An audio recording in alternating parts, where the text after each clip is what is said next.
Hi, everybody. I am Dr. Callie Bird Guymond from Acucongress. We have an emergency situation in Maryland in which they are on the front lines right now fighting the athletic trainers who are seeking to add acupuncture to their scope of practice with no real safeguards in place for public safety. 80 hours of training, 25 hours of hands-on clinical training, and really no oversight. So we are seeking the nation's help in this. We have lots of instructions coming out. They're very simple. I just want to kick this over to Denise Tyson, who is the president of the Maryland Acupuncture Society, so she can tell you all the details of what they did last year, in which they actually kept them from getting this in scope of practice, what they are doing now, and then I'm going to let you guys know how you guys can help them out. All right. Thank you, Callie. Well, the Maryland Acupuncture Society has worked really hard to to help our profession thrive in our state and nationwide. And last year, we were hit with the athletic dry needling bill. What this means is that the athletic trainers who are actually over have oversight from the Board of Physicians in the Maryland Department of Health. They want to add dry needling to their as a specialized skill. What that means is that they will be able to practice needling, and basically they will not be regulated. So they will take a course, and the course is 80 hours, and they will be certified, and then they can practice as much as they want, the way they want. There are no continuing education units attached to it, so we don't even know if skills are refreshed. We don't know about any adverse actions. There's no system of reporting. And so we oppose this because what is happening is that this is an encroachment onto our profession, what we do. The other problem we had was that the athletic trainers in their correspondence with legislation and legislators and with the hearings, they were misrepresenting what we do. So when asked what is acupuncture, they said is placing a thin needle in the skin, and that's it. It's just affecting some energy or something. It's not scientific. It's not based on anything. So we had a long, tough road ahead of us to educate all of the legislators and let them know that we practice a system of medicine, that we study thousands of hours and have thousands of hours of clinical training behind us.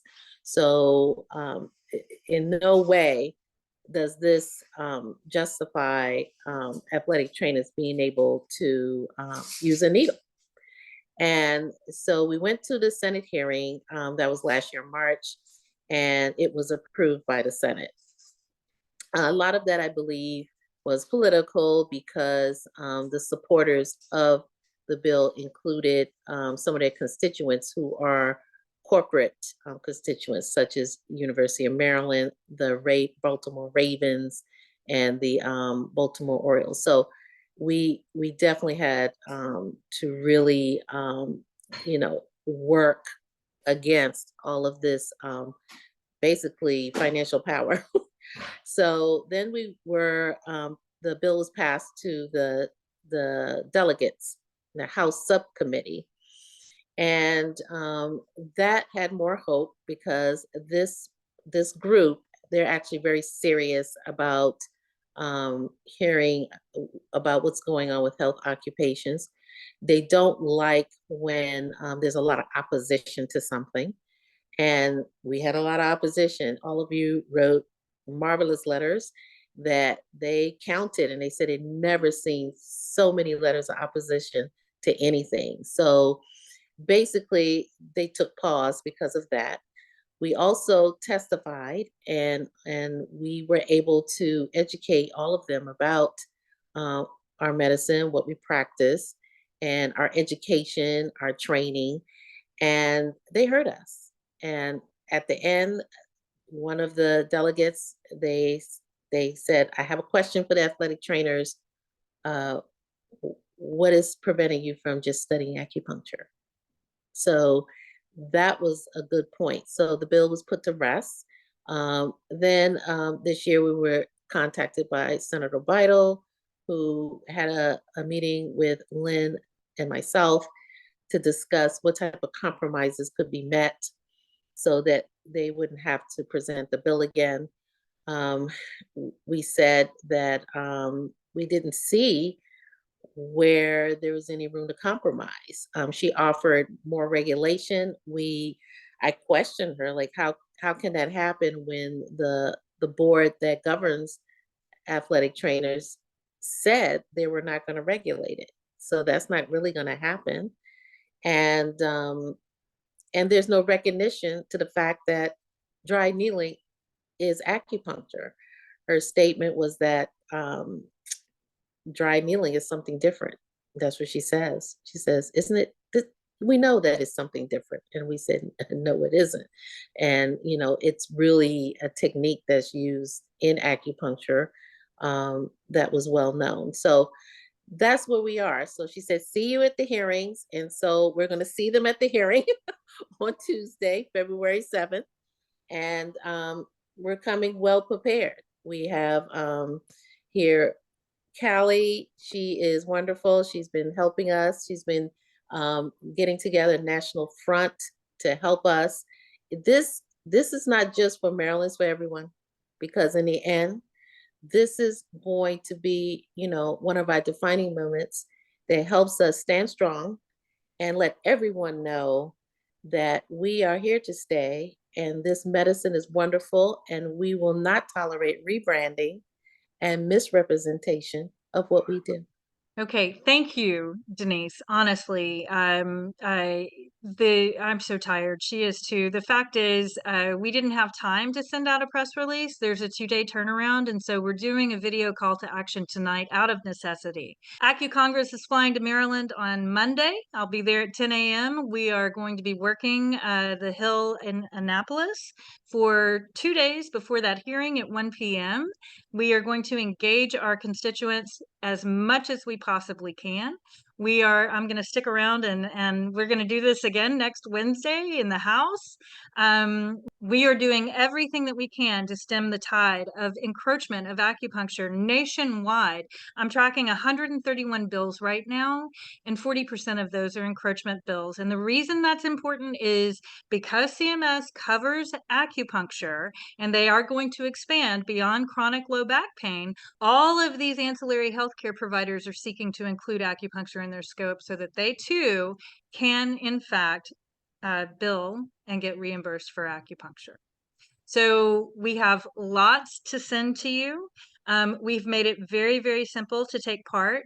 If the only thing that you can do is forward this email, please send it to every colleague and patient that you have.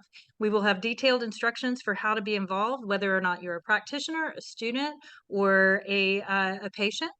And we have a petition that's going out for both patients and practitioners that we would like to have you guys sign to counter the petition that is now on Twitter floating around calling for in and out of state athletic trainers, physical therapists, and chiropractors to sign.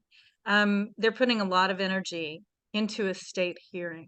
And they're not the only one. Washington and Hawaii already have athletic training bills or athletic trainer bills on the books. Once we finish the budgets in most of the states around April, I expect to see a whole lot more. So don't think that this only affects Maryland. It affects all of us. So if you can, at least sign the petition. But we really do need for Maryland practitioners to join Moss. We need for the nation to help their efforts. We're going to do a flash fundraising sale for them. All proceeds go to Maryland Acupuncture Society. I don't care if you just have $5 to give, it's $5 more than they had. So please consider helping our sister association, Maryland Acupuncture Society, in this fight. They are on the front lines. This is incredibly serious and they need our help. So thank you, Denise, for coming. And I look forward to, oh, also get on Twitter. Every other practitioner group has figured out how to manipulate Twitter to their advantage in legislative action. Um, I'm not asking you to get on Twitter so that you have another social media platform that you have to deal with. I'm asking you to treat it like it's part of your job in advocacy, to utilize every outreach tool that we have. So, Denise, do you have anything else to add before we go? All I want to say is, let's do this. Let's do this. Why? We are the acupuncturists, correct? All right. Correct. Thank you so much for joining me, Denise. And I look forward to seeing you tomorrow and for the next 10 days. Let's do Thank you, Callie. it.